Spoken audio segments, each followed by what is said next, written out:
Number 2, reading aloud your daily text. 牺牲1人救5人。好客气老师带着他的学生来到一座小岛进行研究。他们遇到了一场灾难，所有的学生都还在医院里与死神搏斗。好客气老师必须决定是否要牺牲其中1个学生来换取其他5个学生的性命。Hi everybody and welcome back to the second part of our class. It's time to do some reading, not quiet reading, reading aloud. I will read the article first and then it'll be your turn to read the article aloud so that you can practice your reading but also your speaking and pronunciation skills. As I mentioned, we have an advanced class, number 125 in our reader. It's called Sacrificing 1 to Save 5. Now here we go with our story. Teacher Hao takes 6 of his students to a tropical paradise to do research on the flora and fauna. They trek into the deepest jungles and spend a week collecting samples and conducting experiments. It is a very successful trip and the students learn many new things. At the end of the week, they return to the coast and stay in a lovely oceanside resort for the weekend. Teacher Hao went to visit a local temple and all the students go to the beach. The temple is high up on a mountain, but Teacher Hao enjoys the walk through the forest.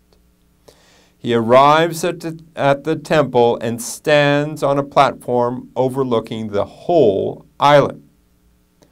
All of a sudden, there is a massive earthquake that shakes the whole island. Teacher Hao is okay, but he sees a huge tsunami heading towards the island. Within a second, the whole resort and adjacent town is swamped. My students, think Teacher Hao. By the time he returns to the resort, the army was already there helping with the rescue. Teacher Hao finds all of his students. They are in a makeshift hospital with serious injuries. A doctor comes out of surgery and approaches Teacher Hao. The doctor tells him he just saved 1 of the students and he is resting. However, the other 5 have serious injuries and require life-saving transplants. There is no way to transport them from the island because the airport was destroyed. There is also no communications with the outside world. The doctor tells Teacher Hao the only way to save all 5 would be to transplant body organs from the 1 student already resting, but it would kill him. He told Teacher Hao that no one would know and he would tell the boy's family he died before he had a chance to save him. As Teacher Hao was their guardian, the doctor wanted to know if he could sacrifice 1 to save 5. He needed a quick decision so he could immediately prepare for the surgery. Teacher Hao scratches his head. The weight of responsibility forced him to sit down. He did not know what to do. The math seemed simple, but was it his place to play God? Can you help Teacher Hao? What should he do? And could he ever face the families, whatever the decision he made? That's it for our story. Quite interesting. Quite a dilemma that Teacher Hao finds himself in.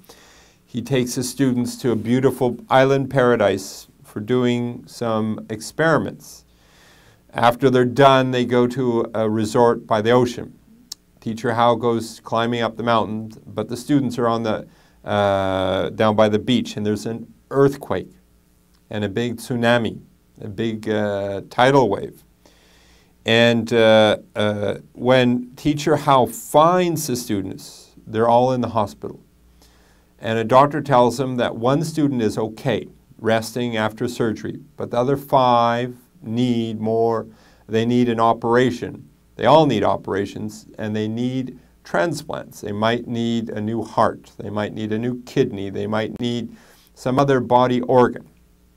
And the doctor said, well, the only way to save the 5 would be to take the one student that has already been saved and then take the body parts from him, put them in the other 5, but it would kill the original student. Very difficult situation, and teacher Hao had to make the decision. Should he sacrifice 1 to save 5? Is it his right to do that? Can he do it? And should he do it? Or should he just let nature take its course and let the other 5 die and the 1 would survive? It's quite a decision, and it's a difficult one for teacher Hao. And no matter what he didn't know if he could ever face the families of the students ever again. Now that's it for our article, and very interesting, but it's your turn now to read this article aloud. Read it to your friends, your family, and to your classmates, and I'm sure they'll be very interested to hear this story. Now let's go on to the next part of our class.